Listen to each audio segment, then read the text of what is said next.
Hello students, education class 12th में fourth chapter population education में हमने लास्ट जो टॉपिक पढ़ा वो हमने पढ़ा पॉपुलेशन एक्सप्लोजन और काजेज ऑफ पॉपुलेशन एक्सप्लोजन। तो आज का जो हमारा टॉपिक जो है वो आता है कॉन्सिक्वेंसेज ऑफ पॉपुलेशन एक्सप्लोजन, कि पॉपुलेशन एक्सप्लोजन जो है दिन ब दिन पॉपुलेशन जो बढ़ती जा रही है इसके क्या कॉन्सिक्वेंसेज हैं।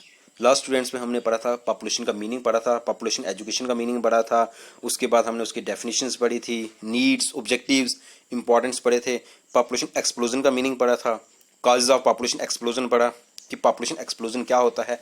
तो जो हमारा आज का जो टॉपिक जो है अभी का जो ये हमारा नेक्स्ट जो टॉपिक जो है वो आता है कॉन्सिक्वेंसेज ऑफ पॉपुलेशन एक्सप्लोजन, कि पॉपुलेशन एक्सप्लोजन के क्या कॉन्सिक्वेंसेज हैं। तो पहला कॉन्सिक्वेंस आता है इंक्रीज अनएम्प्लॉयमेंट। स्टूडेंट्स, दिन ब दिन पॉपुलेशन बढ़ती जाएगी तो हमारे देश में बेरोजगारी भी बढ़ती जाएगी, क्योंकि problem of unemployment and underemployment and educated unemployment are because of increasing population.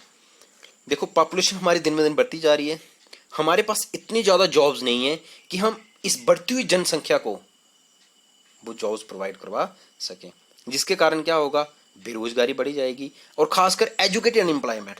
आज हमारे देश में एजुकेटेड अनएम्प्लॉयमेंट काफ़ी दिन ब दिन बढ़ती जा रही, क्योंकि लोग अपने बच्चों को पढ़ा तो रहे हैं लेकिन पढ़ाने के बाद उनको जॉब्स वगैरह नहीं मिल पा रही है। कंपटीशन इतना बढ़ता जा रहा है और हमारे पास इतनी जॉब नहीं है, यानी कि एक पोस्ट के लिए हमारे देश में आज भी कम से कम लाखों फॉर्म्स लगते हैं, यानी कि एक पोस्ट के लिए 1 लाख से ज़्यादा कंपिटिटर्स मैदान में हैं। तो इससे पता चलता है कि कितनी बेरोजगारी बढ़ती जा रही है। दूसरा, इंक्रीजिंग पॉवर्टी।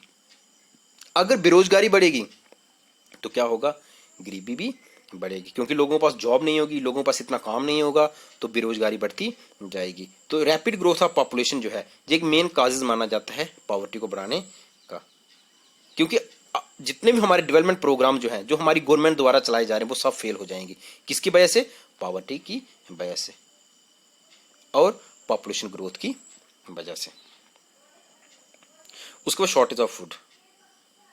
हमारे देश में इतनी ज़्यादा पैदावार नहीं हो पा रही जितनी हमारे देश में पॉपुलेशन पैदा हो रही है। इतने हम लोग अनाज पैदा नहीं कर पा रहे जितने हम लोग बच्चे पैदा कर रहे हैं। आपने पॉलिटिकल साइंस में पढ़ा होगा, जब आपने सुना होगा कि एक टाइम पे 1965 का टाइम था जिस टाइम पे हमारे देश में अनाज की काफ़ी ज़्यादा दिक्कत आ गई थी, फैमिन, अकाल जैसा पड़ गया था। तो हम लोग अमेरिका से अनाज खरीदते थे, अमेरिका से गेहूं खरीदते थे। उसके बाद हमारे देश में जो ग्रीन रेवोल्यूशन जैसे रेवोल्यूशन जो है वो लाए गए, लेकिन ग्रीन रेवोल्यूशन के बाद हमारे देश में फूड प्रोडक्शन इंक्रीज तो हुई, लेकिन आज भी हमारे देश में जो फूड प्रोडक्शन हो रही है वो पॉपुलेशन प्रोडक्शन को कम्पीट नहीं कर पा रही, जिससे क्या हो रहा है कि अनाज की शॉर्टेज बढ़ती जा रही है और इससे इकोनॉमिक डेवलपमेंट देश की रुक रही है। उसके बाद आता है लो स्टैंडर्ड ऑफ लिविंग। स्टूडेंट्स, जब हमारे पास जॉब नहीं होगी, पॉवर्टी होगी, तो हमारा स्टैंडर्ड ऑफ लिविंग जो है वो भी काफी ज्यादा लो होगा। स्टैंडर्ड ऑफ लिविंग में क्या आता है? रोटी, कपड़ा, मकान, अच्छी health, education and other amenities of life. तो हमारी जो basic needs means overall low standard of living का मतलब आ गया कि हमारी जो बेसिक नीड्स। तो लो स्टैंडर्ड ऑफ लिविंग मींस कि हमारी जो बेसिक नीड्स जो है वो फुलफिल नहीं हो पाएंगी, जहां पर shortage of clothing, shelters and this all are due to overpopulation. Next, overcrowding. हर जगह क्राउड ही क्राउड है। बस में देखो क्राउड है, ट्रेन में देखो क्राउड है, बाजार में देखो क्राउड है। स्लम्स एरिया दिन ब दिन बढ़ता जा रहा है। ये सब कुछ किसकी वजह से है? पॉपुलेशन ग्रोथ की वजह से। Increase in pollution. अगर पॉपुलेशन ग्रोथ होगी तो पोल्यूशन ऑटोमेटिकली बढ़ेगा। क्यों?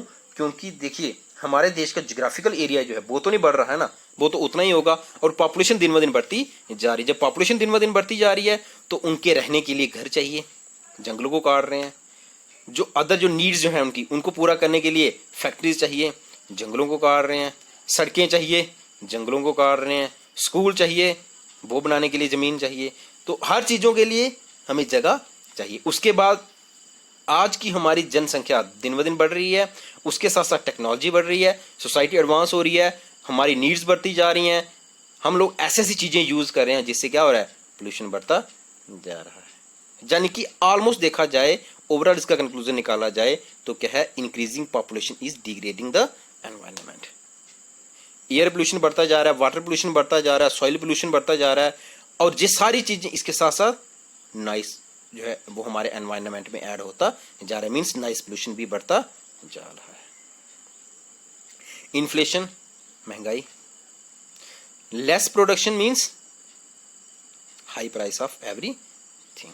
अगर प्रोडक्शन कम होगी तो हर चीज के प्राइसेस क्या होते जाएंगे, बढ़ते जाएंगे, और ये सब कुछ किसकी वजह से, इंक्रीजिंग पॉपुलेशन की वजह से। उसके बाद एक और कॉन्सिक्वेंसेस जो है वो आता है disability of many womens to work. Students, अगर फ्रीक्वेंट मैटरनिटी जो है, यानी कि एक बच्चे के बाद दूसरे बच्चे के बीच में कोई गैप ना होना, जैसे हमारी गवर्नमेंट बोलती है कि 2 बच्चों के बीच में कम से कम 3 साल का गैप होना चाहिए, लेकिन इंडिया में लोग अनपढ़ हैं, उनको समझ नहीं है, तो आमतौर पर हम देखते हैं कि 2 बच्चों के बीच में 1 साल का ही गैप रहता है। तो अगर कोई वुमेन जो है वो एक के बाद एक बच्चा पैदा करेगी तो क्या हो जाएगा, उसकी हेल्थ कंडीशन जो है वो काफ़ी ज़्यादा ख़राब हो जाएगी, वो अदर जो प्रोडक्टिव एक्टिविटीज़ जो है उसमें पार्टिसिपेट करने के काबिल नहीं रहेगी, तो ये इसका एक लॉस होगा। तो ये थे कुछ हमारे